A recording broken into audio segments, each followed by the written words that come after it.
Tribuna do Vale. Música, entretenimento e informação. Baixe o nosso aplicativo na Play Store ou ouça-nos através do site www.radiotribunadovale.com.br. Também nos acompanhe através das redes sociais. Jornal e Web Rádio Tribuna do Vale. Compromisso com a verdade. Meus amigos ouvintes, vocês estão nos acompanhando através da Web Rádio, pelo aplicativo ou pelo site. Muito obrigado pela participação de vocês. Daqui a pouquinho eu vou ler mais mensagens, tá?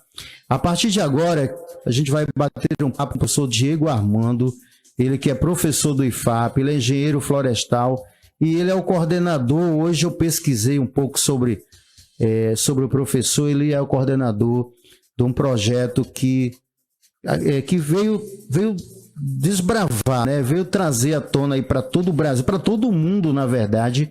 E é interessante que o mundo, a Europa, por exemplo, os países do mundo inteiro observam mais essas nossas riquezas do que a gente mesmo. E depois a gente fica dizendo que os outros países só querem tomar a nossa riqueza, não sei o quê. Poxa, mas a gente também parece aquela história do cara que tem uma esposa bonita e ele não olha para a esposa e deixa que os outros fiquem observando, né? Então, a gente vai bater o papo com este grande professor, grande mestre. Professor, muito boa noite. Fico muito feliz com a sua participação aqui. Tá certo? Deixa eu ver aqui se está tudo ok. Tudo ok. Primeiramente, boa noite, Ivan Lopes. É um grande prazer estar aqui com você, né? Desde já quero agradecer o convite, tá? E parabenizar pelo excelente trabalho que vem desenvolvendo aqui no Vale do Jari. Então, assim, a gente, quanto professor do Instituto Federal, né? Quanto Instituto Federal a gente reconhece hoje, quanto representante da direção-geral do campus, como diretor substituto, eu parabenizo você pelo excelente trabalho que vem desenvolvendo no Vale. E por dar oportunidade também a nós, do IFAP, a falar um pouquinho do nosso trabalho, né? Um pouquinho do trabalho de pesquisadores, de professores, de educadores que desbravam para fazer a ciência como diferencial também no ensino, na pesquisa e na extensão. E fico à disposição, viu? Boa noite a todos os ouvintes também, a todos os meus amigos, alunos, né? Espero que a gente tenha um bate-papo bem legal hoje. Grande prazer. Com certeza, professor, com certeza. Vai ter um monte de gente aqui mandando mensagem para o senhor, fazendo perguntas, comentários. Ótimo. Olha, já tem aqui o Kleber Oliveira. Boa noite a todos, parabéns, Diego, pelo trabalho. Tem a B Caldeira que já está nos assistindo, Professor dando Kleber, boa noite. Professor. Porto Grande. Kleber Oliveira, boa noite para o senhor, viu? Prazer também, obrigado pela sua participação, muito nos engrandece. João Gomes, mestre da Engenharia Florestal. Diego Armando, o João Gomes também participando. Professor, vamos falar primeiro um pouquinho sobre o senhor, vamos tratar um pouquinho aqui sua biografia, porque a gente vê, olha, tem inúmeros sites do Brasil e também no restante do mundo tratando sobre aquela matéria, né, seu trabalho, seu projeto aí de descobrimento, de descoberta daquelas árvores gigantes, né, que a gente não tinha ideia. Eu vi aquilo ali no Globo Rural, acho que foi no Globo Rural, não foi? Globo Rural. Poxa vida, eu fiquei tão maravilhado, tão feliz. E aí, de repente, surge a oportunidade do senhor vir aqui bater esse papo com a gente. Legal. Mas aí eu queria saber do senhor, professor, o senhor nasceu onde? Quando o senhor chegou ao Vale do Jari? Eu quero saber um pouquinho, e eu acredito que os ouvintes também queiram saber um pouquinho sobre isso, né? Legal. Assim, eu sempre costumo falar que é muito fácil falar da gente, né? O senhor acha? Assim, é muito fácil falar e às vezes a gente acaba exagerando, né? Mas assim... Mas fica à vontade. Mas eu sou muito humilde também para assumir o que a gente... Quanto tem de papel, né? No Vale do Jari, e a instituição, o professor Diego também precisa sempre melhorar, né? O desempenho. Então, assim, eu me coloco sempre nesse ponto. Mas eu vou responder diretamente, né, pra gente bem tratar o que você perguntou. Então, eu sou amapaense, né, eu sou formado na Universidade do Estado do Amapá, sou engenheiro florestal pela Universidade do Estado, passei 2 anos fazendo mestrado no Espírito Santo, depois 4 anos fazendo doutorado em Pernambuco, depois fui professor de várias universidades, Universidade Estadual, o IMES, em Macapá, e posteriormente, em 2018... 2017, eu vim para o Instituto Federal trabalhar aqui no Vale do Jari. Mas isso não quer dizer que eu não trabalhei no Vale do Jari antes, né? Que desde 2010, quando eu formei engenheiro florestal, eu já vinha trabalhando no Vale do Jari prestando consultoria, né? E isso fez enriquecer muito, inclusive a vontade para me estabelecer hoje em Laranjal do Jari como uma residência, né? E entender o quanto eu tenho importância no papel da educação, do ensino e da pesquisa aqui no Vale. Então, em síntese, né? A minha vida acadêmica se resume à universidade, a Universidade Federal do Espírito Santo, a Universidade Rural de Pernambuco, e posteriormente volto para o estado do Amapá para tentar contribuir para o desenvolvimento local, né? Bacana, rapaz. Então o senhor conhece aí, além de ser já um profundo conhecedor aqui da nossa flora, o senhor também terminou conhecendo regiões bem diferentes, né? Bem distintas, né? Pernambuco, Espírito Santo, né? Realidade, inclusive, florestal na nossa área, que dá um ganho muito legal para a gente poder ensinar com um diferencial, né? E conhecer realidades que faltam no nosso estado e no nosso município. Plantar, por exemplo, é uma das opções que a gente precisa fazer mais, né? Em vez de tirar só, a gente precisa plantar mais para promover também o desenvolvimento dessa região. Muito bem. E professor, o que foi que levou o senhor a desenvolver esse projeto, né? Legal. Essa pergunta é bem interessante porque dá mérito para um grupo de pesquisadores, não só para o professor Diego, né? Sim. Isso, ele é fruto de um trabalho de equipe de pesquisadores, né? Inicialmente é um estudo que foi gerado no INPE, Instituto de Pesquisa da Amazônia, que eles visavam estimar a biomassa na Amazônia. E teve um pesquisador lá da Universidade Federal do Vale de Jequitinhonha, professor Dr. Eric, que com estudantes de PIBIC, de iniciação científica, conseguiu descobrir, né, que nessa região do Vale do Jari existiam árvores gigantes. Daí então ele conseguiu chegar até a gente, né? IFAP Campus Laranjal do Jari, posicionando seu papel de interiorização, né? E promovendo, então, essa interação com comunidades que a gente já tinha, como, por exemplo, a comunidade de São Francisco do Iratapuru, a qual nos ajuda diretamente nesse trabalho das árvores gigantes.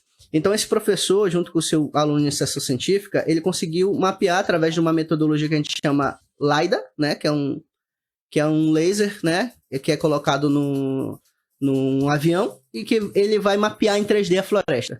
Quando ele mapeia em 3D, ele consegue estimar essa altura de forma, então, precisa, né? Questão de centímetro. Aí ele descobre aqui nessa região do vale, o grande Vale do Jari, 6 grandes árvores maiores que 80, né? 80 metros. Só pra gente ter noção, professor, por que gigante, né? Gigante porque a altura média de uma floresta na Amazônia, que as pesquisas citavam, é até 50, 60 metros. Essas árvores têm 80 metros, 88 metros, né? Então, assim, para o mundo, foi uma descoberta realmente muito interessante, que até simboliza um papel do quanto as unidades de conservação estão exercendo seu papel de preservação dessas grandes árvores e da fauna e flora também, né? Mas, enfim, em síntese, é isso, né? É um conjunto de pesquisadores, a qual eu faço parte, né? Deixo um grande alô aí para o nosso grupo de pesquisa, SEMA, né? Que é o Centro de Estudos em Ecologia e Manejo, a qual a gente desenvolve trabalho aqui no Vale do Jari, atuando nessa grande região. É isso, Ivan. Muito bem. São 20 horas e 11 minutos. Pode falar um pouquinho, professor,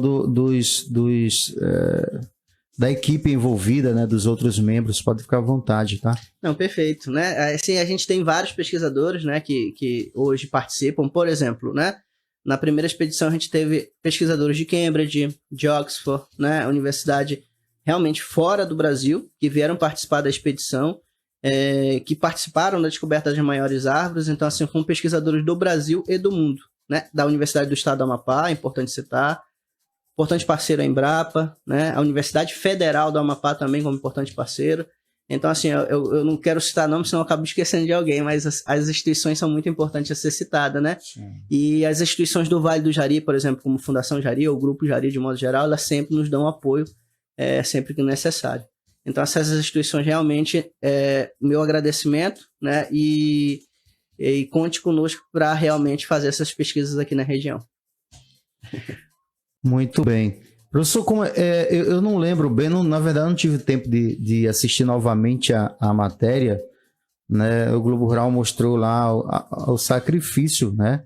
Que vocês, as dificuldades que vocês tiveram para chegar até aquele local, né? Uhum. Quanto tempo durou a expedição para ir e para voltar? Legal, né? Inclusive com grandes novidades agora, né? A gente vai retornar esse caminho agora em dia 12 a dia 25 de setembro, né? Para chegar a essas grandes árvores. E uma grande coisa assim, apesar da grande divulgação, é sempre deixar claro que a gente não chegou na árvore maior de 88 metros. A gente vai chegar agora, se Deus permitir. Mas assim, o caminho ele é bem perigoso de modo geral, né? Tem corredeiras, tem uma passagem pela terra, então assim, mas ressalto a importância das nossas comunidades locais que já fazem trabalho e que são de suporte essencial para os pesquisadores virem fazer trabalho na região. Então eles conhecem o rio, né? O rio é as ruas deles, então eles conhecem ali os pontos específicos e conseguiram passar a gente por vários pontos e parece que era até brincadeira quando eles iam passar a gente, mas dava medo, viu? Então, quando realmente passar. Mas o grande, já é que a gente passou 10 dias, né? Aproximadamente, subindo o rio. Foram 3 dias subindo, né? Mais 2 dias de atividade lá na mata, né? Diretamente na mata. E aí o restante retornando, né? 2 ou 3 dias retornando. De modo geral, né, essas expedições elas realmente são um pouquinho perigosas, mas a gente conta muito com a experiência das comunidades rurais, né? Aí ressalto, a comunidade de São Francisco de Irapuru, ela foi essencial nesse nosso desenvolvimento da pesquisa aqui na região, né? Aí depois disso, né, das árvores maior, teve o desdobramento, a gente já vai para a 5ª expedição, né? Então a gente já vai para a 5ª expedição agora em setembro, né? Inclusive com a ajuda da Fundação Jari, né, importante parceira aí do Vale, que acredita realmente no desenvolvimento da pesquisa, né, no desenvolvimento de comunidades aqui na região. Professor, e o que é que tem de diferente de uma expedição para outra? Muitos desafios.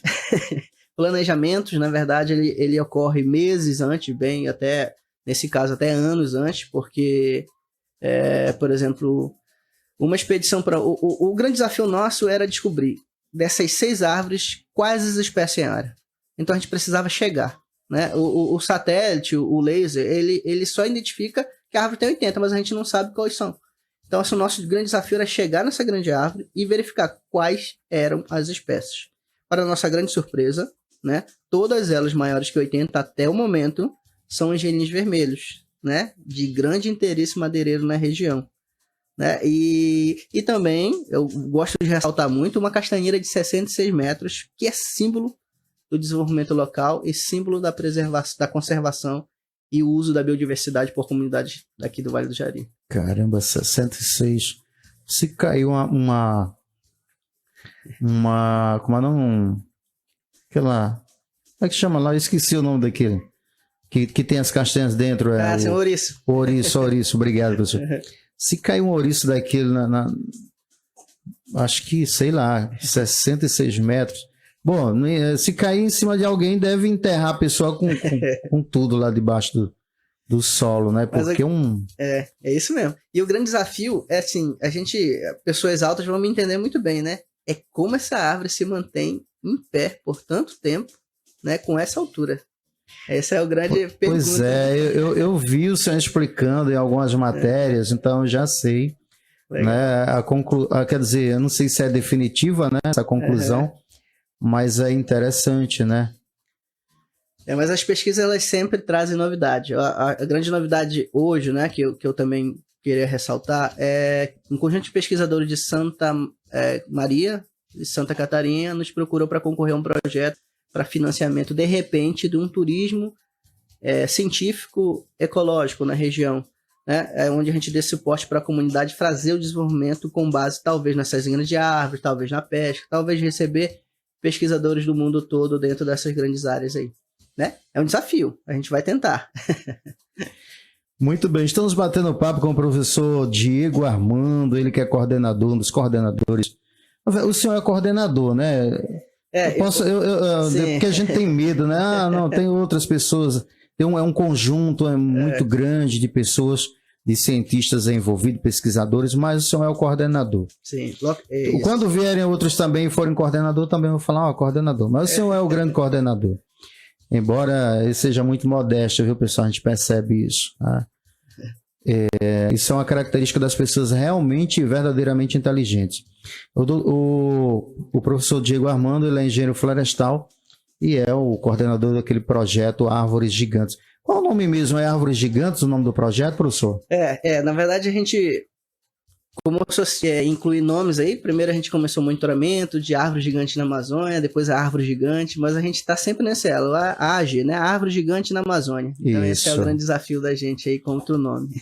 Muito bem. Professor, e por que vocês não conseguiram chegar ainda naquela que vocês acham que é a maior ali, próximo dos 90 metros? Exatamente. Então, a sua pergunta anterior leva a essa resposta, né? De modo geral, quando a gente faz a logística e o planejamento, a gente precisa precaver para todas essas coisas que podem ocorrer. No caso dessa grande árvore, ela era tão isolada, né, mais de 12 quilômetros para dentro da floresta, né, isso, floresta subindo e descendo o morro, né, por cima de árvores caídas e tudo mais, a equipe, né, da comunidade, inclusive, que é acostumada a lidar com essas florestas, teve fadiga, né, muscular. Uhum.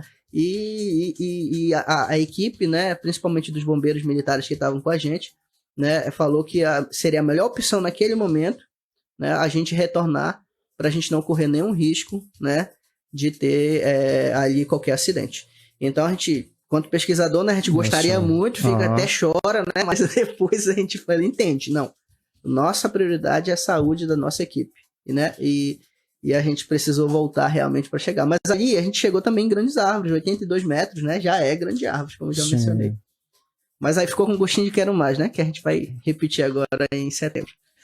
É até bom, porque cada vez tem um desafio, né? Exatamente. Então... Agora o desafio é determinar a idade dessas árvores. Esses pesquisadores... Isso que eu ia perguntar para o senhor, se bem que não é sua função não, né? A gente tem pesquisadores hoje de Arkansas, né? E hoje lá de Santa Maria, que estão com a gente nos Estados Unidos, que estão com a gente tentando mapear essa idade, né? Eles estimam, né, que seja em torno de 500 a 600 anos. Mas é uma estimativa, então a gente precisa validar cientificamente isso. Como? De repente, coletando o cerne, uma amostra dessa árvore para saber e datar a idade. Então a metodologia deles a gente vai agora, nas próximas, contar com essas equipes para ver se a gente consegue datar a idade dessas grandes árvores. Aí você imagina, né? 500 anos. Eu estou tentando. Se a gente pudesse cortar uma delas, aí até um crime falar isso, né?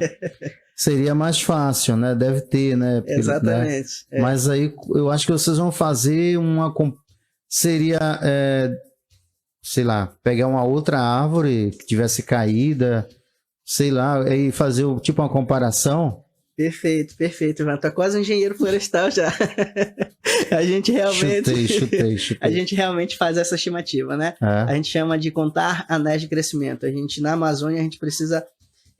Existem vários métodos, né? Radiocarbono, e um deles é derrubar essa grande árvore, né? Que não é o caso dessas daí, ou pegar a próxima e tentar datar a idade dessa árvore com a idade próxima do mesmo tamanho, com a mesma dimensão. Então, esse seria o ideal para a gente fazer isso. Né? Então, assim, só que existem outros métodos. Por exemplo, os Estados Unidos já estão tentando ver que se eles colocam uma pequena amostra da árvore e tentam, com essa amostra, né, um baguete que a gente chama, levam para o laboratório e datam a idade. Ele não precisa derrubar, no caso, que a gente chama de método não destrutivo. Né? Meu Deus. Interessante. Tem DNA, né? Todo ser vivo tem DNA, né? Exatamente. O código genético também é o grande tchan dessas árvores, né? Quem sabe a genética não é que determina que essas grandes angelinas é que crescem tanto na região. Aí, assim, sempre me perguntam em entrevista, e aí, professor, por que elas são gigantes? Por quê, né? Então, assim, e realmente isso a gente não ainda, né? Deixa eu ver só, desde 2019, né? Os pesquisadores vêm fazendo essa pesquisa, esses pesquisadores do Brasil hoje com a embuia gigante no sul do Brasil, professor Marcelo lá no sul, que datam a idade, então assim, realmente é um grande desafio para a gente ainda algumas perguntas, né? E por isso que o turismo científico na região seria muito interessante. O professor, claro que o senhor é pesquisador daqui, mas faz muitos anos que eu vi uma matéria sobre acho que é sequoia o nome da planta, sequoia gigantes nos Estados Unidos, a maior. É a maior do mundo, A maior do e mundo. A sementinha dela é bem pequenininha, não é isso? Exatamente. Eu li isso, sabe onde que eu li isso, professor? Foi no material religioso, né, para provar a existência de Deus, né? Sim. O pessoal usa essas coisas interessantes, né, para provar, para tentar, ou para alguns, né, realmente eles entendem que é uma provação, uma comprovação, né, da existência de Deus. E aí é um assunto que eu não discuto não, tá, pessoal? Mas enfim, assim, mas foi lá que eu aprendi, né? Quer dizer, isso prova que a gente aprende em tudo. Que é material, né? E eu não perco a oportunidade de pesquisar. Aí, professor, o que eu já vou ler as participações dos nossos amigos, tá, pessoal? Os amigos ouvintes aí.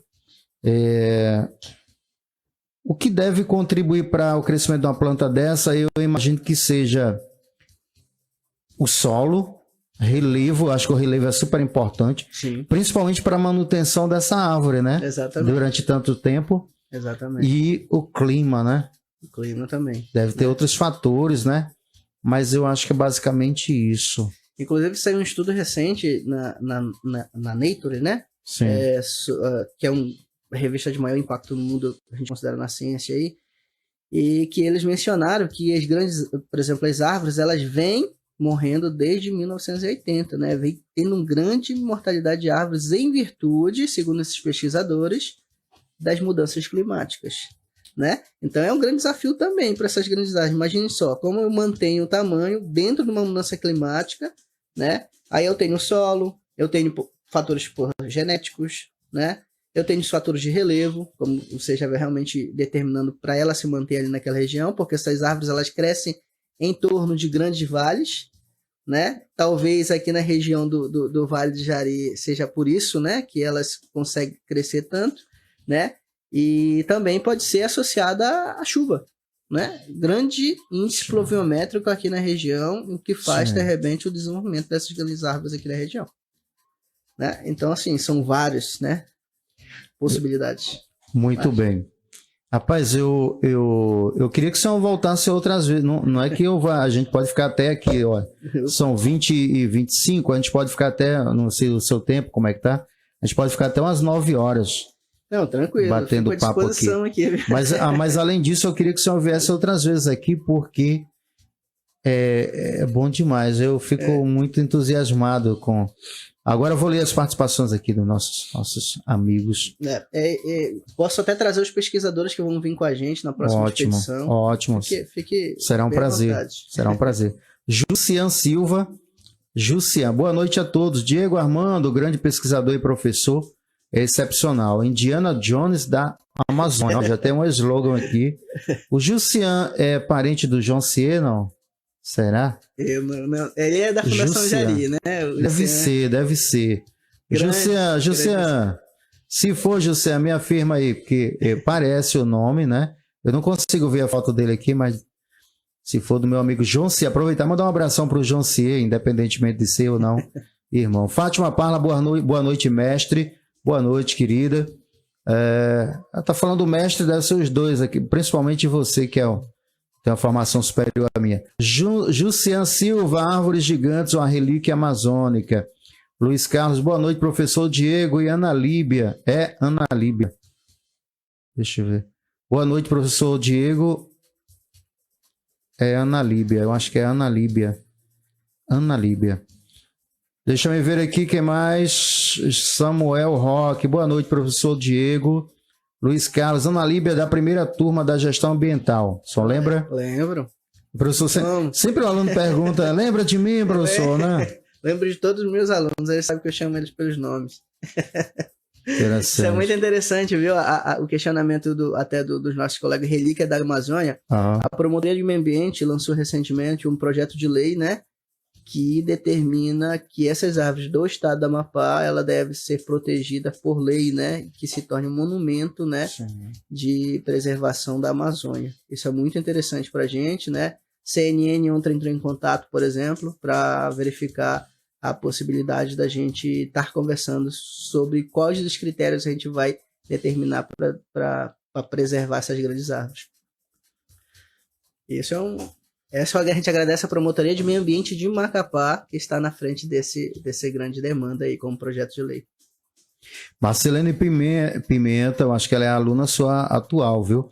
Marcelene Pimenta, boa noite. Professor Diego, melhor pessoa e meu orientador do mestrado, só orgulho. Marcelene Pimenta, marcando aqui o Antônio Nascimento. Mary Silva, excelente professor. Jucian Silva, professor Diego Armando, há alguma iniciativa para a proteção destas árvores? E o Jucian confirmando que ele é irmão sim do Jancier. Um abraço, aproveito. Mando outro abraço pelo fato de você ser irmão do Jancier, que é um ser humano extraordinário. O Jucian, ele deve ser meu conterrâneo, né? Eu sou potiguar. Ele é potiguar, né?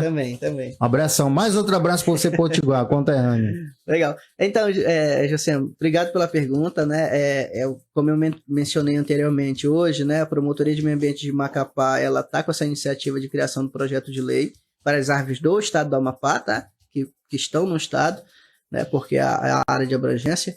E o governador já acionou positivo, né? Então isso vai ser interessante porque ela se torna, inclusive, símbolo de preservação aqui das nossas regiões, né?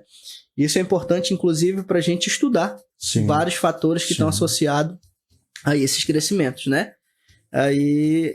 Então isso é muito importante para a gente, quanto, né, pesquisador, a gente sempre tem um questionamento. Quanto nossa pesquisa vai influenciar como política pública?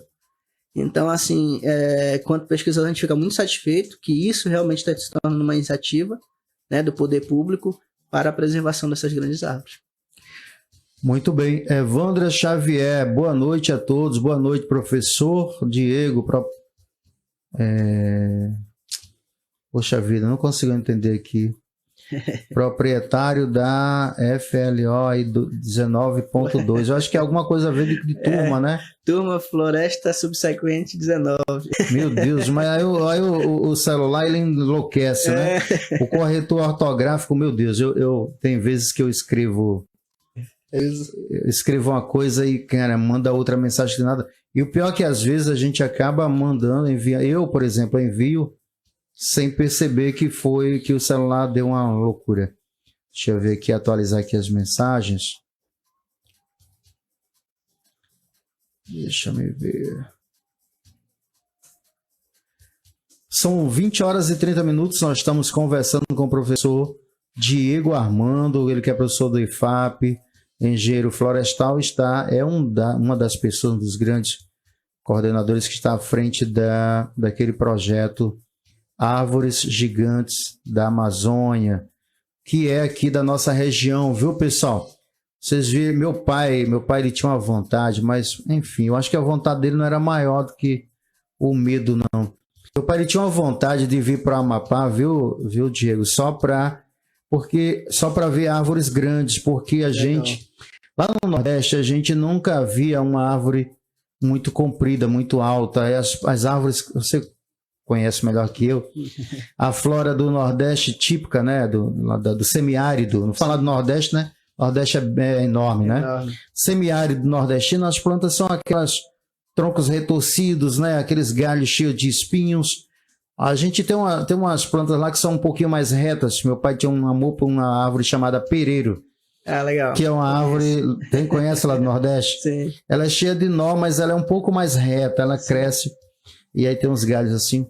Aí meu pai ficava dizendo, olha, eu tenho uma vontade de conhecer aquelas árvores, Ivan, que faz aquelas portas, que faz aquelas linhas bem retinhas. Ele tinha uma vontade. Mas aí ele não teve coragem de enfrentar aí o rio, como é que deu? O rio Amazonas, né? Sim. Ele não gosta nem de água, nem do ar. Aí pronto, não tem coragem de enfrentar nem de barco, nem avião, nunca viu o Amapá. Mas aí eu falo para ele, mostro as fotos. Abraço, meu pai, 79 anos lá, mora lá próximo de Natal. Vamos, eu tô tentando atualizar aqui as mensagens. Pode falar, meu cara. Não, quem sabe, né? Consiga agora vir visitar, de repente, a árvore gigante. Pois é, né? Mas é muito interessante a vegetação da Caatinga, né? Porque, assim, a gente tem hoje essa vegetação, né? Que você mencionou lá do Nordeste. Fiz doutorado lá e eu conheço bem a região. Então, assim, a vegetação da Caatinga é uma tipologia, um bioma tipicamente do Brasil, né? Típico do Brasil, só existe no Brasil. Isso mesmo, é importante valorar, sabe? Porque a gente vê aquele tronco retorcido e tudo mais, vegetação mais baixa, mas aquela vegetação exclusiva do Brasil. Isso é muito legal também. Ah, tá. O senhor fez doutorado lá no Pernambuco. Rural de Pernambuco. Bacana. O senhor conheceu uma planta chamada umbuzeiro, que dá umbu? Sim. Diz que ela diz que a raiz dela armazena uma grande quantidade de água, né? Água. Nesse caso, ali no Nordeste, por questão de seca, né, a estratégia de crescimento dela é armazenar água. Né? Ali ela precisa armazenar água para poder sobreviver, né? Um ser vivo que precisa montar estratégia para adaptação. Incrível, né? Legal, né? Incrível. São 20 horas e 33 minutos. Eu estou, Auristana, aqui pedindo para eu atualizar as mensagens, mas eu não consigo, Auristana. Deixa eu ver se tem algum aqui. Às vezes o Facebook dá uma loucura. Trava, né? E mistura as mensagens, coloca umas no meio das outras, aí pronto. Se tiver alguma aí, Auristana, que eu deixei de ler, por favor, você me ajuda aí, manda aqui pelo WhatsApp. Bate um print. Tá? Deixa me ver. Vou dar um abraço para Edglema Lima, um abraço para você, querida. Obrigado pelo carinho, obrigado pela audiência. Da Marcileide Pimenta, Auristela, eu já li, deve ter. Será que tem mais uma nova aí? Bom, já li. Obrigado, Marcileide, mais uma vez pelo carinho, pela audiência, nosso ouvinte assíduo. E hoje ela foi a primeira que colocou lá, comentou que não ia perder o programa por causa da sua entrevista. E aí, professor Diego, a gente... Excelente, Docicleide Castro, excelente, professor Diego. Pessoal comentando aqui. Obrigado. Falando sobre as árvores, o senhor acredita mesmo que essa permanência, né, dessas árvores durante tanto tempo na natureza tem a ver com o fato de, por exemplo, ser um vale, e aí teríamos, por exemplo, pouco vento para... Faz sentido isso? Faz. O que eu falar aqui que não tiver o menor sentido, o senhor pode falar, tá bom? Não se preocupe, porque eu tô dando uma de enxerido aqui, falando de um assunto que não conheço muito. Mas isso é perfeito, porque assim, realmente são dúvidas corriqueiras da nossa população, dos nossos ouvintes, né? Isso é muito interessante, né? A gente fazer perguntas que parecem, né? Até, não, pode ser uma perguntinha, até falo meus alunos bestas, mas não é, né? É muito interessante porque... essas árvores, né, ela assume estratégia, por exemplo, no Nordeste, ela tem estratégia de água, né? Sim. Ela acumula água.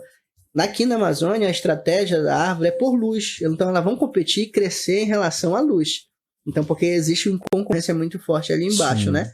Essas grandes árvores, por exemplo, elas montam estratégias fisiológicas que crescem tanto, né? E aí ela assume desafio. Já pensou você grandão, pegando o vento de todos os lados, né? Tendendo a cair para um determinado lado, então essa estratégia, ela adota, então, teoricamente, ela adota para se crescer num vale, então ela não recebe diretamente o vento, né? Que é um fator de queda de árvores.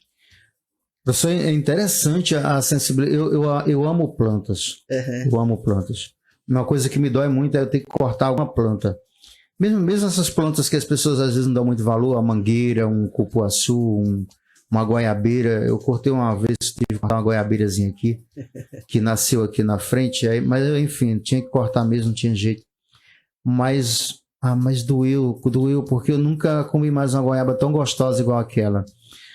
E aí a gente observa a sensibilidade das plantas. Sim. As plantas, elas, eu acho que qualquer criança começa a perceber isso. A planta, ela sempre procura a luz, né? Exatamente. Sempre. Estratégia de crescimento dela, né?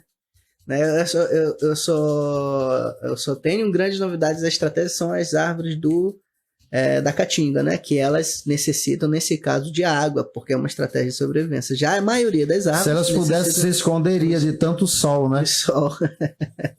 Mas é engraçada as estratégias de sobrevivência dela, né? Que é um ser vivo que necessita se adaptar, na teoria de Darwin, ali naquela região. Né? Isso é muito legal, né? Porque as plantas é um ser vivo, né? E inclusive, Ivan, eu gosto muito de mencionar isso, né? E o engenheiro florestal ele tem um papel muito importante, né? Inclusive de promover o desenvolvimento da região, né? Se precisar, inclusive, cortar a árvore, né? Isso é muito interessante, porque a gente não corta a árvore qualquer, a gente faz estratégias de manejo, né? Para retirar essa árvore, sim, né? E promover, inclusive, o desenvolvimento de outra árvore. A gente sempre explica isso, né, para os nossos alunos. Quando a árvore normalmente está mais antiga, de maior dimensão, então a gente retira e promove o desenvolvimento daquelas outras que estão ali naquele, sim, local.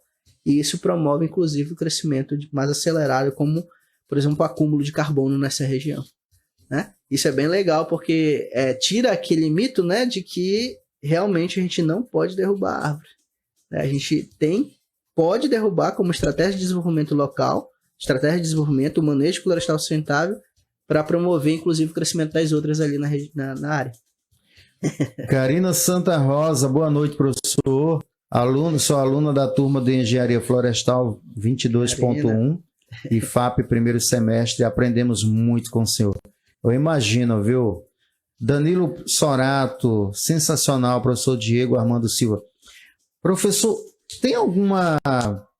O senhor conseguiria lembrar de alguma curiosidade sobre as plantas, além disso que o senhor está falando aí? Que sempre tem, né? Os seres vivos são muito interessantes, né? E às vezes, quando eu fiz pedagogia, eu tinha aquela disciplina ali de biologia, acho que eu não lembro quantas eu fiz, acho que foi só uma, não lembro bem lá no nosso currículo. Mas enfim, eu tinha um professor maravilhoso. Aí o olhar de um biólogo, no caso do senhor também, que é o profissional da área, né? Eu tenho um olhar clínico e consegue ver beleza em coisas que a gente passa por cima despercebido. Sim, sim. Né? Então isso é muito interessante.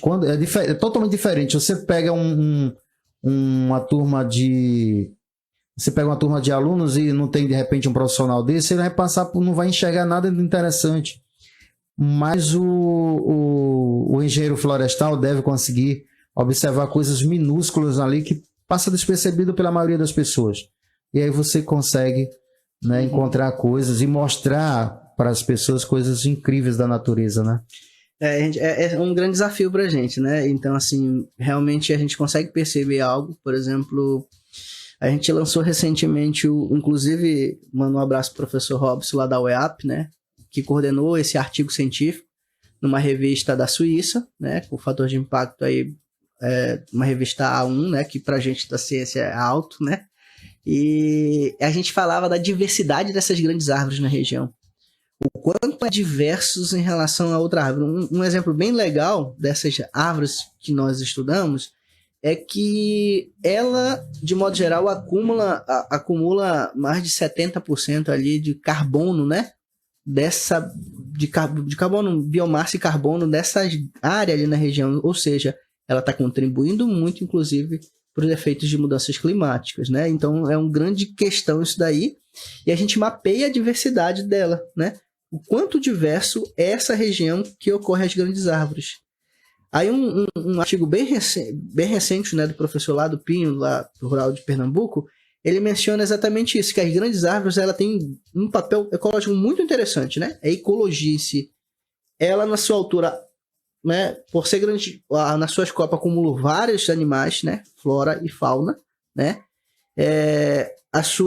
os seus ocos na raiz, seus galhos servem para bromélias, né, outras espécies ali sobreviver, e os seus ocos servem para os animais normalmente de pequenos e grandes porte, como roedores, macacos, para realmente se esconder ali de determinados perigos, inclusive fazer suas casas ali localmente. Então, assim, as árvores ela têm um duplo papel, né, na fauna, na flora, né, da biodiversidade de modo geral na região.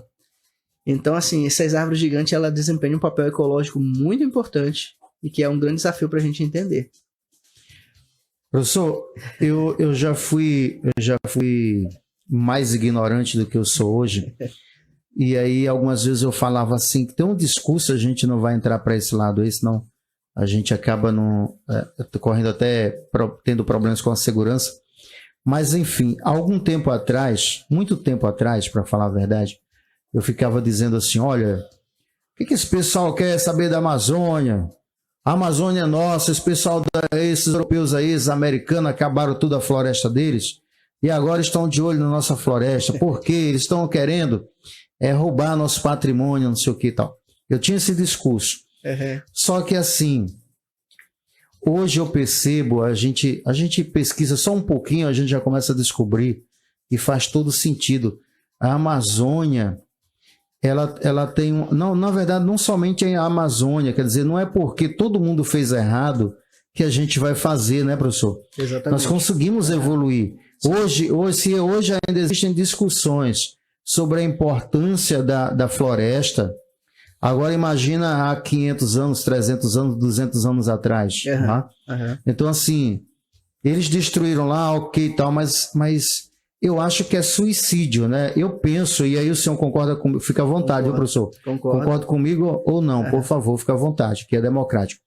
Eu penso que a gente acabar com a Amazônia é suicídio. Exatamente, né? E o papel ecológico para mudanças climáticas da Amazônia inclusive pode ocasionar afetar diretamente a agricultura, por exemplo, né? Os famosos rios voadores, né? Que a gente tem aqui uma grande umidade que vai para o sul do Brasil, né? E que afeta diretamente a grande produtividade de grãos lá. Isso é muito interessante para a gente, né? E o papel que a gente tem aqui. E assim, claro, também eu sou adepto do desenvolvimento local, viu? Sim, preservar, levando em consideração o nosso desenvolvimento, a nossa comunidade, sim, que são verdadeiros guardiões dessa floresta na região. Exatamente. Lembrando que nós estamos no município mais preservado, eu não sei se é verdade ou não, mas eu adoro isso. Eu moro no município mais preservado do planeta. Eu acredito nisso. Sim. Né? Mas é mesmo, não é? Porque nosso município é muito grande e a ocupação é muito pequena, né? Uhum, exatamente, né? A gente tem várias reservas de desenvolvimento sustentáveis, né? Estação Ecológica, RESEC, né? Onde as comunidades podem fazer o desenvolvimento dessa região também. Né? Deixa eu ler aqui as participações dos nossos amigos ouvintes. Quero agradecer, viu, pessoal? Cada um de vocês que participam aqui.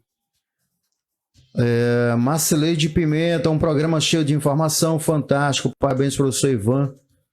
Eu que agradeço aqui a vocês ouvintes, ao professor que está dando essa moral aqui pra gente. Kleber Oliveira, batendo palminhas aqui.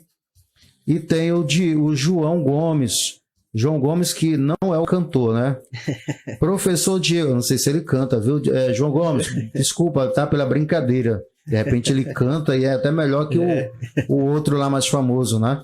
Professor Diego, qual é o maior desafio de um engenheiro florestal para a conservação da floresta amazônica? Ótima pergunta, viu? Na verdade, é uma excelente pergunta, inclusive. Acho que o engenheiro florestal, inicialmente, ele tem um papel para o desenvolvimento dessas florestas de forma sustentável. Então, o desafio dele é manter isso, né? Aprendendo na academia técnicas que visam um manejo de impacto reduzido para minimizar o efeito sobre a utilização da floresta. Então, o grande desafio é manter essas técnicas para que a gente possa utilizar a floresta de forma sustentável e promover o desenvolvimento regional. Então, esse é o desafio do engenheiro florestal. Muito bem. E professor Marcelo Padilha aqui contribuindo. Grande Marcelo, um abração. Marcelo está me devendo uma entrevista, Marcelo. Tem que vir aqui. A nossa vida é tão curta, né? De repente, eu já não estou bem do coração.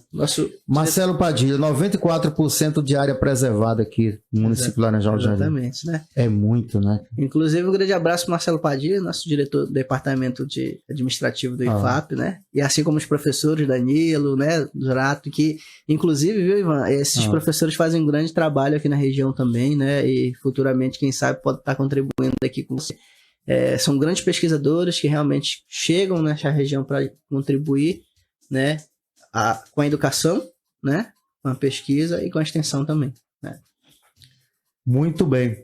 Docicleide Castros, professor, na sua opinião como pesquisador, qual foi a maior dificuldade encontrada dentro deste projeto? Eu acho que a principal dificuldade é realmente logístico, tá? Não é fácil, né, fazer pesquisa na Amazônia, né? Os fatores logísticos de custo realmente são altos, né? Então o principal desafio é sempre o nosso desafio, inclusive o Fundo Iratapuru, né? Lá da comunidade São Francisco de Iratapuru, né? De toda a RDS, na verdade, em parceria com uma importante empresa de cosmético, né? E ela... A gente nem vai falar que é a Natura, não. E ela aqui consegue... é bom que não tem problema, a gente não tem. A gente tá fala, ótimo. Pode falar à vontade. Ela financiou a nossa expedição. Então, o grande desafio é a gente ter fundos para financiamento da nossa pesquisa da Amazônia, né? Então, assim, esse é o desafio principal. Porque a logística a gente consegue, as parcerias a gente consegue, né? E as comunidades estão aí para a gente nos ajudar. Esse é o desafio principal, né? Ter realmente recurso dentro hoje, né, da ciência no país, né? Isso é muito interessante, porque a gente não consegue ter um corte no orçamento aí da ciência muito grande. Então esse é o desafio principal. Lamentável, né, professor? Deixa eu me ver aqui. Professor Jussian Silva. Obrigado, Jussian. Professor Diego Armando, os danos já causados à floresta podem ser revertidos? Os programas agroflorestais podem ajudar? Podem, com certeza, né? Os danos, tá aí o grande desafio do engenheiro florestal, né? Minimizar esses danos, né? Os danos provocados nessa floresta, né? Eles precisam ser minimizados ou recuperados, né? Nesse caso, aí, a gente recupera essas grandes áreas através de sistemas agroflorestais ou sistema silvio-pastoril, que envolve outros tipos de uso do solo, né, para recuperar essas grandes áreas e dão renda para a comunidade, né? Isso é muito importante. Então a gente tem sim como um grande papel essa recuperação através dos nossos sistemas agroflorestais ou silvio-pastoril ou integração lavoura-pecuária-floresta. Muito bem. Eu tenho acompanhado, professor, que já tem várias partes aqui do Brasil, inclusive partes da Mata Atlântica, né, que já conseguiram recuperar, né? Exatamente, atitudes, né? Inclusive, revitalizar, né? Eu não sei, né, a palavra talvez seja somente revitalizar, mas assim, tem rios, né? Como é que diz? Aquelas nascentes de água que já estavam ali, já não tinha mais água e de repente conseguiram recuperar tudo aquilo. Incrível, né? Incrível, né? E a floresta ela é muito importante nesse desenvolvimento da água, né? A relação água-floresta ela é muito interessante. Nunca um ser vivo consegue se manter sozinho, então precisa interagir, ecologicamente inclusive, né? Sim. Então, assim, a árvore protege a nascente, que vai promover ali a geração de água e que assim vai formar os nossos grandes rios, né? Isso é muito legal, né? E inclusive rios subterrâneos, né? Por debaixo da floresta, formando essas grandes aí nascentes e vale de rio. É interessante, professor, que outro dia eu vi uma matéria que poeira da região do Saara, do deserto do Saara, passa aqui por cima e vem cair na Amazônia. Quer dizer, legal. Isso prova o quanto nós somos dependentes, né, de ecossistemas que têm uma relação de... Se interagem. Né? Muito legal. E muito legal as pesquisas, né? Enquanto elas vão, por exemplo, esses pesquisadores de Arkansas, eles estudam a mudança climática afetando lá em Arkansas, nos Estados Unidos, né? Tipo assim, o que afeta as mudanças climáticas lá? Então, isso já tem uma relação consolidada através dessas pesquisas, né? Maria MDS, professor Diego, nós aqui da turma 19.2 já ali assistindo, saudade já. A gente sente saudade do professor, isso é fato, viu? Quando o professor é bom, a gente sente saudade. Quando não é, a gente sente alívio, né? O professor é bonzinho demais, talvez, né? Eu falo isso pra ele. O senhor parece que não é muito mal, não, com os alunos, que os alunos, né? Tem um momento de cobrar, né? Não, mas Tem um é momento de necessário, cobrar. né? Para a formação Legal, sim. técnica, profissional desses alunos. Sim. E a gente cobra quando necessário. Muito bem. Mary Silva, excelente professor. Obrigado. Tem mais o que... É isso. São 20 horas e 52 minutos aqui em Laranjal de Jari. Viu, meus amigos ouvintes? Vocês estão... Deixa eu ver aqui meu WhatsApp. Nós estamos conversando com o professor Diego Armando, e que também é engenheiro florestal e é o coordenador do projeto Árvores Gigantes da Amazônia. Ele é um daqueles pesquisadores que está aí, tudo que vocês pesquisarem sobre árvores gigantes da Amazônia, aqui no estado do Amapá, aqui na divisa, fica na divisa entre Pará e Amapá, né? Exatamente. Né? Mas as árvores que o senhor encontrou, que vocês encontraram, é do lado amapaense? Hoje a maioria é do lado do Amapá, né? Hoje a gente faz o trabalho já do lado do Amapá. Agora, nessa de setembro, a gente vai do lado do Pará, inclusive. É em setembro que vocês pretendem chegar na maior? Exatamente. De dia 12 ao dia 25 de setembro, né? Com o apoio da nossa grande instituição Fundação Jari, o IFAP também, né? A gente e o fundo da União do Reino Unido, né? Através da Universidade de Swansea, a gente vai conseguir chegar a essas grandes árvores, se Deus permitir. A grande imprensa deve ir com vocês, não vai? Vai alguém da grande imprensa? Provavelmente sim, né? Vai um jornalista da revista Nature, talvez para fazer a cobertura, legal, né? E ele vai estar com a gente para fazer, além do jornalista local da CETEC, né? O nosso amigo Rafael Aleixo sempre está com a gente, né? Para fazer essa cobertura científica aí. Que é importante, sim, né? Sim. Porque dá visibilidade para a pesquisa relacionada a esses grandes pesquisadores, né? Tem muitos pesquisadores, inclusive, que não têm essa visibilidade, mas fazem um trabalho extraordinário, né, na Amazônia. E esses merecem todo o meu respeito. Né? Professor, essas árvores ficam onde? Não fica no Tumucumaque? Não. No parque? Elas estão espalhadas pelo Grande Vale, vou dizer assim, né? Elas estão dentro da RDS do Iratapuru, né? Olha só. Inclusive, aqui elas estão dentro uma outra está dentro do PA, né? Projeto de assentamento Água Extrativista do Maracá, né? Que fica na entrada do Camaipi, né? Para você ver a distância. Então, é uma árvore de 83 metros que a gente chegou na última expedição. E as outras árvores estão distribuídas ali perto do Parque do Tumucumaque, outra na Flota Amapá, né? E as outras distribuídas no estado do Pará, né? A Flota Paru e ali nas outras unidades que eu não recordo agora. Olha só, agora que eu entendi. Uhum. Na minha cabeça, eu ia falar cabecinha, mas cabecinha desse tamanho. Na minha cabeça, professor, elas ficavam todas próximas. Não. Por isso que a logística é o grande desafio. Por isso que precisa de tantas expedições. Exatamente. Né? Porque a gente precisa chegar a essas grandes árvores e estudá-las. Né? Então elas ficam espalhadas, né? Mas a grande questão é que as maiorias estão nesse grande vale. Né? E professor, existem várias grandes árvores assim próximas umas das outras ou não? Bom, na primeira expedição que a gente foi, existiram vários angelinos vermelhos próximos, né? Nesse caso, uns dos outros de 80, 79, 82, 83 metros ali próximo. Mas normalmente elas não estão tão próximas, né?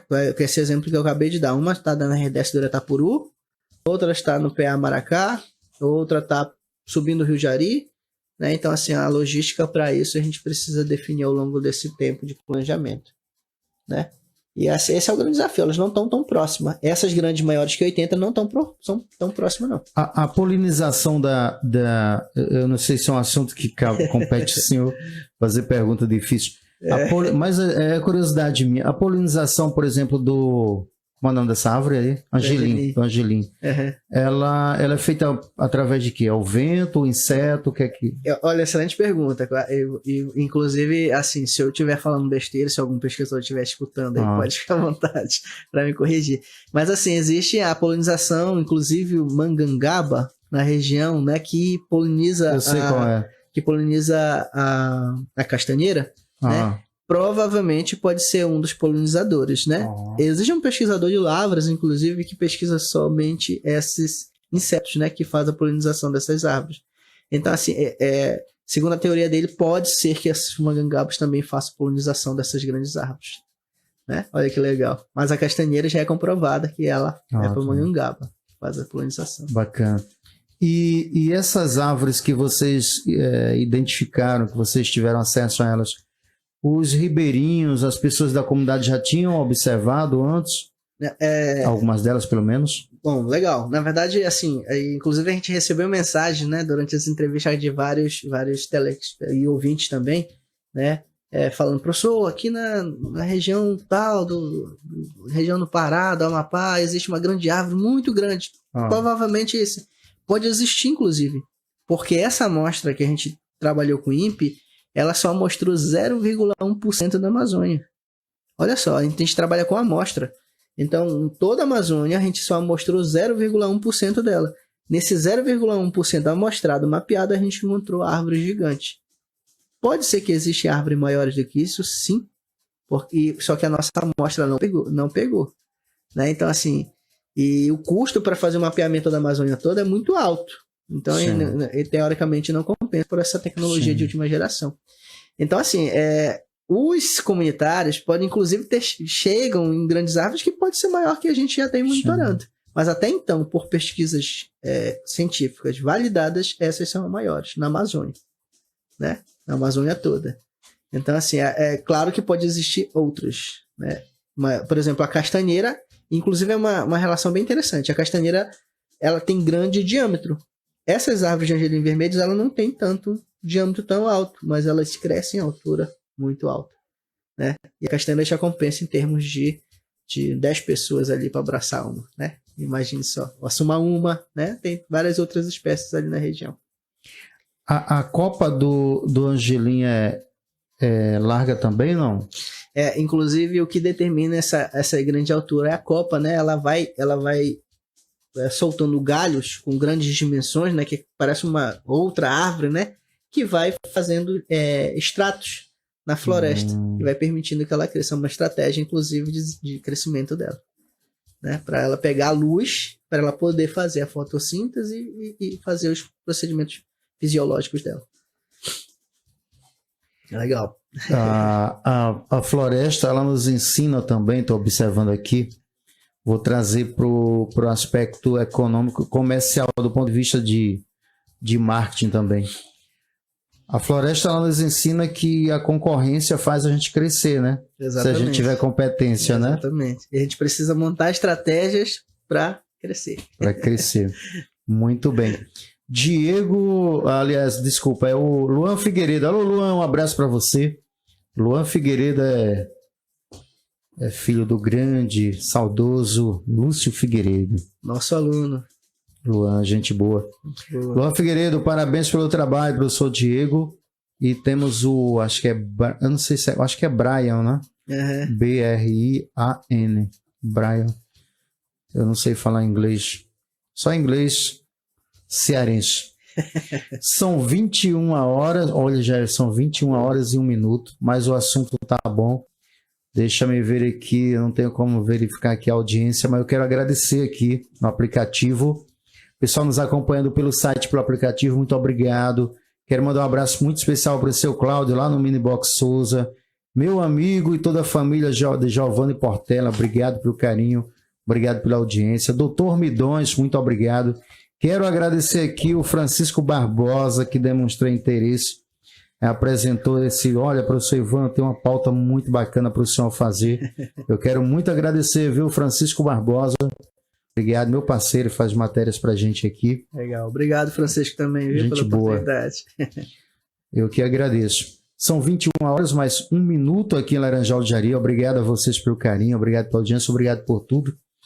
E, pessoal, a gente está batendo papo com o Diego Armando, ele que é engenheiro florestal, professor do IFAP, está à frente do projeto, é um dos coordenadores do projeto Árvores Gigantes da Amazônia. Eu fico pensando, professor Diego, nas dificuldades. Tem lama, não tem? Vocês passaram por lama. Água limpa eu não tenho muito medo não, mas lama eu tenho medo, cara. Dependendo da época do ano, né? Acho que a comunidade até pode falar para mim, pode ser que a gente até encontre ter que passar por dentro da floresta. Mas o grande desafio da gente é a corredeira, o Rio Jari, né? Porque o rio é um rio pedregoso, né? De muitas corredeiras, então a experiência da comunidade que faz esse deslocamento com a castanha, eles mostram pra gente como é que a gente tem que fazer para puxar o barco por essas corredeiras para não danificar o barco e também não ocorrer nenhum acidente. Então o grande desafio é mais esse do que a lama. Professor, há algum local que se você falhar a sua vida... Sim. Né? Pode se acabar ali. Sim, mesmo. Né? Assim, uma situação, a vida, né? A profissão é uma profissão realmente trabalhar na floresta com os animais peçonhentos, né? É um risco, né? E a gente precisa tomar muito cuidado da estratégia disso, né? E a gente aprende isso durante a universidade, né? A gente trabalha com a floresta, a gente está naquele meio, a gente respeita aquele local, né? E também pede proteção, né? Porque a floresta é um bem realmente místico ali, e a gente pede proteção. E realmente tem muitos perigos. Esses perigos, eles são realmente reais, né? Tanto de corredeiras, né? E como animais peçonhentos. Tanto é que nessa última expedição agora, um médico lá do Minas Gerais, né? Que hoje está trabalhando em São Paulo, se voluntariou para ir na expedição, nos acompanhando, né? Trabalhou na parte, prestando serviço lá, São Gabriel da Cachoeira, né? Lá no Amazonas, e gostaria de acompanhar. E a gente falou, nós aceitamos, né? Que é muito importante, né? Inclusive um técnico de enfermagem da comunidade também nos acompanha nessas expedições. Para qualquer imprevisto. A expedição que vocês fizeram em maior número de pessoas foram quantos?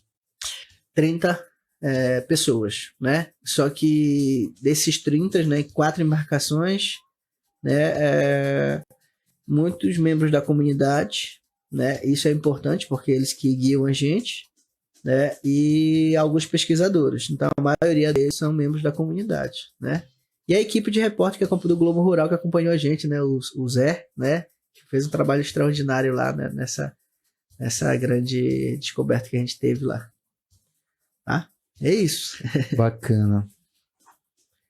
Espero que eles possam ir. Já tem, né? O pessoal da Netflix. Espero que tenha o pessoal da TV. Não, mas eles já devem ter uma equipe, né? Para cinegrafista. Que são imagens incríveis. Vocês encontraram algum animal assim que chamou a atenção de vocês? Vocês estão em qual essa expedição, a próxima será qual? Qual o número? A quinta, né? Nessas 4, Teresa, já teve algum, sei lá, algum animal grande, pequeno? Assim, a primeira expedição... Cobra, encontraram alguma cobra grande, não? Encontramos uma, né? Inclusive o Jussian aí, né? Participou e viu essa cobra aí nesse local. O Jussian é um dos parceiros que vão para campo com a gente, inclusive. Sim. Mas existem outros animais, assim, a beleza, eu sempre gosto de mencionar, a beleza de subir a região do Jari, né? Arara, animais que, assim, muitos curiosos, porque não ver normalmente um homem, então assim, a gente passa jacaré, né? Lontra, então vários animais, anta, né? Atravessando de uma ilha para outra, então assim, a gente vê muito próximo. Tem lontra aí? Exatamente. Né? Aquela que a gente chama de a lontra subindo, enfim, muitos animais ali, próximo ao Parque do Tomocumaque, né? Aí naquela região de frente, passando ali a RDS, Reserva de Desenvolvimento Sustentável do Rio Atapuru, e muitos animais ali que estão naquela região. Então, assim, é muito curioso, eles ficam curiosos com a nossa presença, né? Isso porque nunca viram um homem, a gente acha então, né? E é bem legal. E assim, os comunitários falaram pra gente que também viram uma onça, né? À noite, do outro lado, graças a Deus, da ilha. Então não estava próximo da gente, né? Ali ela é curiosa, né? Ela vai, cheira e vai embora. Vocês faziam comida lá? Como é que é, né? A gente normalmente chegava próximo 5 horas da tarde, montava o acampamento na beira do rio, né? Ali fazia o acampamento mesmo, cortando algumas árvores e colocando lá, fazendo acampamento, cobrindo, e posteriormente a gente fazia janta, né? Um dos comunitários ali já eram selecionados ali, a gente já fazia janta e já jantava ali no final do dia. Professor, teve aquela saga daquele piloto que ficou mais de 30 dias, não foi, na Legal. floresta? Eu acompanhei. Foi muito interessante, né? Interessante. Inclusive achado por um Sim. comunidade, né? Família de castanheiros. Isso. Foi muito interessante. E eu aprendi muito com Sim. aquelas reportagens, porque, assim, muita coisa de sobrevivência que eu não tinha ideia. Por exemplo, se eu me perdesse na floresta, eu ia querer ficar sempre perto da água. Só que ele falou que perto da água vai ficar mais perigoso, né? Exatamente, porque os animais vão mais naquele local, né? Eles vão beber, ou então aparecem mais animais para beber e o outro vão caçar, né? Então, Sim, sim. realmente, essa é a questão certíssima, né? Muito bem, são 21 horas e 8 minutos. Estamos conversando com o professor Diego Armando. Professor Diego, deixa eu ver aqui. Jussian Silva, parabéns, Ivan, pelo excelente programa. Força, abraço, obrigado, Jussian. A gente vai precisar. Deixa eu deixar minha câmera aqui. Nós dois aqui. A gente vai precisar encerrar o programa por causa do tempo, né? Eu comecei aqui 19 horas, aí é um tempão, mas é assim, com o senhor seria interessante um programa exclusivo para a gente bater papo. Evidentemente que tem outros pesquisadores também, mas é o senhor que está aqui.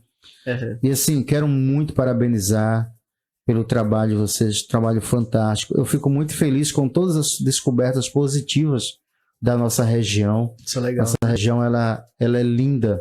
Eu faço comercial, é riquíssima em coisas boas. Desde a floresta, a flora, a fauna, o nosso povo, né? Nossa cultura. Resilientes, né? inclusive. Pessoal simples, humilde, né? E nós temos uma vantagem também, que nossa cidade, a gente pouco adoece aqui. O senhor percebeu isso? Sim. Né? Pouco adoece. Eu acho que essa coisa magnífica que tem aqui, cercado aqui de 96%, né, de floresta protegida, deve ser isso aí, deve trazer alguma coisa positiva pra gente. As águas cristalinas dos igarapés, que eu adoro, que eu amo, sabe? É bom demais. Então, perfeito. Eu fico muito feliz com a sua presença aqui. Foi um prazer conhecê-lo pessoalmente. E, enfim, volte outras vezes e deixe o senhor à vontade aí para fazer as considerações finais, tá bom? Legal. Não, eu que agradeço, viu, Ivan? É um grande prazer conhecê-lo. Sempre acompanho o seu trabalho lá, né? Vejo a reportagem, já agradeço o quanto me coloco à disposição quanto pesquisador, né? Eu até não gosto de ser chamado pesquisador, mas ela insiste em me chamar. Mas o senhor é. Realmente, assim, trabalhar com ciência é um grande desafio, né? E me coloco à disposição, né, para o que precisar e inclusive coloco também em nome da nossa diretora-geral do Campo de Laranjal do Jari, a qual hoje eu estou substituindo, né? Diretor-geral substituto, o IFAP à disposição também, né? Quanto o campus aqui para a gente fazer nossas futuras parcerias, né? O nosso reconhecimento da região e da visibilidade necessária, né? Para as nossas pesquisas, para os nossos trabalhos na região que promove esse desenvolvimento, não? Sempre falo, meus alunos falam, ei, professor, o professor das árvores gigantes, né? Mas é muito importante lembrar também que existe hoje pesquisadores excelentes na instituição, né? Que fazem também um papel excelente, inclusive na educação, né? Com toda a nossa equipe pedagógica, né? Equipe administrativa, nossos técnicos, né? Eu não esqueci dos técnicos, viu? Que fazem um trabalho extraordinário ali para que a instituição seja realmente reconhecida aqui no Vale do Jari. O senhor já subiu em alguma dessas árvores, não? Não, né? Existe um escalador profissional que faz isso, né? E ele veio na primeira expedição, né? Escalou, validou o método e agora a gente já não precisa que ele valide porque é muito perigoso, né? Inclusive exige um treinamento específico para subir nessas grandes árvores. Muito bem. Eu veio dúvidas aqui, eu vou aproveitar. Inclusive, eu vou recortar esse vídeo aqui, a sua entrevista, e vou colocar no YouTube. Viu? E aí, eu tenho certeza que vai bombar. Professor, quais são os profissionais que vão com vocês? Eu já observei que são um monte aí. Vários profissionais. Né? São vários, né? São vários profissionais. Hoje, a equipe que vai compor a próxima expedição, uma equipe hoje de engenheiros florestais, né? biólogos, né, que acompanham também a gente, trabalham. Os membros da comunidade com grande experiência na floresta, isso é muito importante, Sim. inclusive reconhecimento de espécies da região, né? Saulo aí o Jussian, grande conhecedor da flora e da fauna local, né? Então essa comunidade é muito importante. Existe jornalista que acompanha a equipe, né? E esses jornalistas eles fazem esse papel de divulgação muito importante para a gente possa ter o reconhecimento devido. E assim, em síntese, pesquisadores, né, engenheiros florestais, biólogos, médico, né, técnico em enfermagem, né, quando necessita de segurança, talvez alguma pessoa que mantenha a segurança, né, na primeira expedição até a gente contou um pouquinho com o apoio do Exército, né, em termos de logística, a gente leva para o campo, como a gente fica isolado, a gente leva um comunicador e um spot, né, que a gente possa mandar mensagem para ocorrer algum acidente, aí a gente já comunica o Exército, né, o grupo tático para ficar à disposição para pegar alguma pesquisador que possa sofrer algum acidente lá. Então a gente faz todo esse planejamento para que não ocorra eventualidade. Por exemplo, nunca ocorreu com a gente de algum membro da equipe se acidentar. Na última expedição, inclusive, a gente teve um acidente de um membro, jornalista, né, andando, quebrou a perna, né? Inclusive na floresta. Só que a gente pensou que era um inchaço, a gente só descobriu que estava quebrado quando chegou em Macapá. Então a gente tirou ele da mata, né? Carregando ali, né? Nas costas, os grandes comunitários fizeram isso. Tiramos ele da mata com técnicas. E ele depois, quando foi bater o raio-x, queria vir para o Vale do Jari, aí falou: não, vá para Macapá, faz o raio-x e vem. Quando foi fazer, descobriu que estava quebrado. E a gente pensou que era só um inchaço.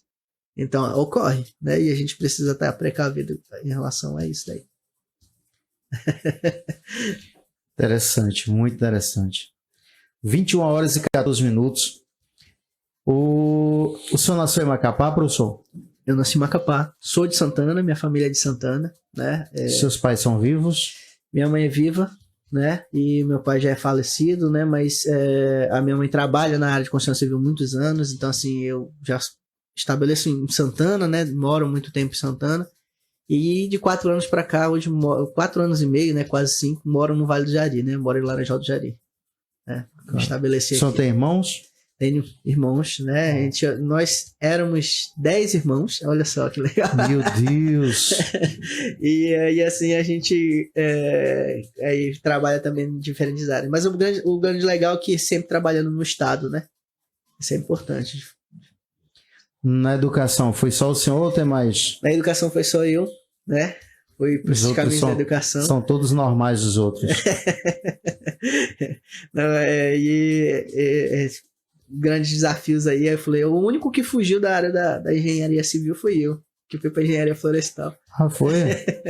Legal.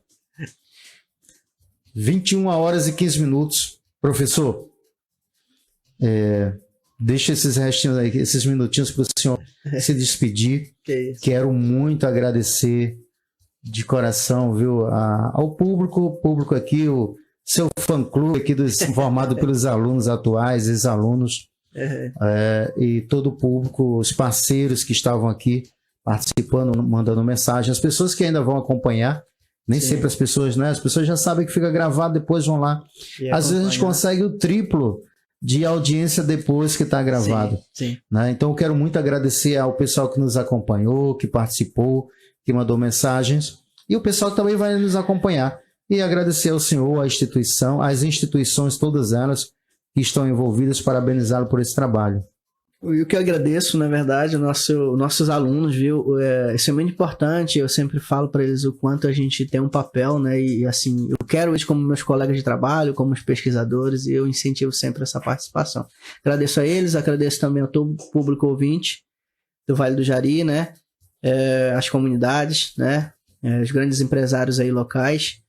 E me coloco à disposição para o que precisar, né? E agradeço, viu, Ivan, o seu excelente trabalho aqui. E aqui na região do Vale, me coloco também à disposição no que precisar em relação à Tribuna do Vale.